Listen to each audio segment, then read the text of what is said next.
If you had a few minutes to discuss the most important points of the law of attraction that would empower someone, what would they be as they relate to success? Well, to keep it simple, I'll go back to the way it's laid out in the movie and in the book, The Secret, and then I'll try to unpack it a little bit. We could literally spend 6 hours on this. That's why I'm writing a new book called Effortless Success, which is basically, now that you know the secret, what's the daily way to go about it. And I'm going to give people at the end of this little answering this question directions to go to my website where I have a download that you can get called Your Daily Disciplines for Effortless Success, which gives you 6 daily disciplines, and everything that I'm going to say is really contained in that. But let me just very quickly go through it. The first thing is we always know we have to ask. We have to get clear, what is it we want? It's that definiteness of purpose that Napoleon Hill was talking about. It's the decide what you want, which is chapter 3 in my book. So once you've gotten clear, and there are techniques for doing that, if you don't know what you want, start noticing who you're jealous of, who you resent, what people you wish you were. If you've ever said, if I could become anyone in the world, who would I want to be? Or what would the perfect job be if you could have it? All those are little indicators of what you want. Notice what you don't want, what irritates you. That's indicators. Remember, go to the other side of that T tool that we talked about, and then focus on the opposite. And the other thing I found really helpful for what do you want, getting clear, is look back on the times you were happiest in your life. One of my students, who was Miss Virginia, who I write about in my book, The Success Principles, was, her name's Julie Lapley, by the way, and now she's about 28. I think she was 26 when I interviewed her. She's actually teaching leadership to generals at the Pentagon. And she was at Ohio State University feeling really unfulfilled studying pre-med because she wanted to be a veterinarian. She's taken all these, biochem courses and biology classes. And she loved animals, but she was hating all this. So one day she said, when was I happiest in life? And she realized it was when she was a student leader going to state conferences on leadership. And when she was, the president of her high school class, and they were having meetings and trying to make things happen. And then when she was in college, it was when she was chaperoning high school students at these state leadership conferences, which usually took place at the state university. And so she said, I get it. I love leadership.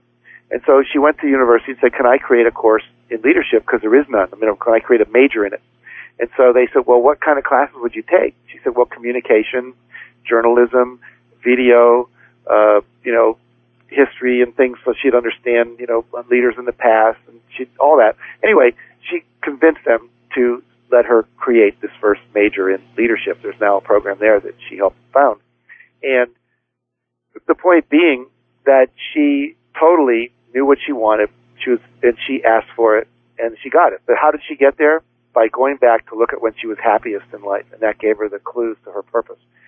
So once you get that, go back to what we talked about earlier, purchase orders to God, writing down what you want, creating visualizations. You can create vision boards, so you see it.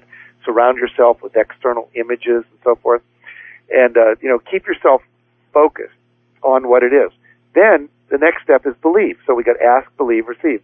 Believe means you have a positive expectation. And a lot of people ask, well, how do I change my beliefs? How do I do that?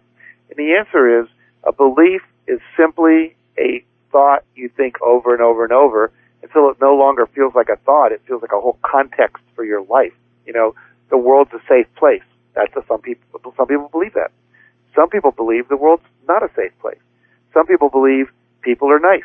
Some people believe people are creeps, So basically, if you keep thinking that over and over and over and over, it basically came from a childhood experience where you had a negative experience with someone and you decided all men are evil, or all women are bad, or all people want is your money, or all they want is to get into bed with you.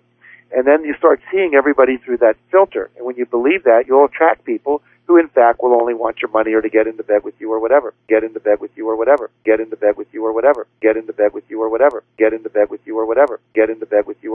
So we have to believe we can get what we want. I've written a whole chapter in the book on that called... This is principle number 4, correct? Yeah. Believe it's possible, and believe it's possible for you. Okay? And so my first mentor was a man named W. Clement Stone. He was what we called an inverse paranoid. He literally believed the world was plotting to do him good. I mean, if one of his factories burned down, he would say, well, obviously we're supposed to build a better factory with the latest technology. And there was nothing that happened that he wouldn't find the good in it. He's literally the man who coined the phrase, if life hands you a lemon, squeeze it and make lemonade. Now that was preceded by Napoleon Hill, who was one of his friends and mentors, who said, in every negative event is the seed of an equal or greater positive. That's a powerful tool to understand that. No matter what happens, out of it can come something better. One of my friends at the National Speakers Association, who has been the past president, one day her car broke down. She had a flat tire. And the guy that stopped to fix her flat tire turned out to become her next husband. And she was divorced and looking to find someone to live with. And this guy became her husband. But if she'd have been there going, oh, what a creepy thing to have a flat tire, instead of, gee, I wonder what the opportunity this is, that might not have happened. She might not have attracted that into her life. So if I believe it's a benevolent universe, and if I believe that everything happens for my good, and if I believe the law of attraction works, then what happens? I take actions. And the actions are still part of the belief stage. I act in faith. I act as if my actions are going to matter, that they're going to make a difference, that they're going to produce the result. And when I do that, all these things my wife calls synchromystical, and my friend Raymond Aaron, excuse me, who's in the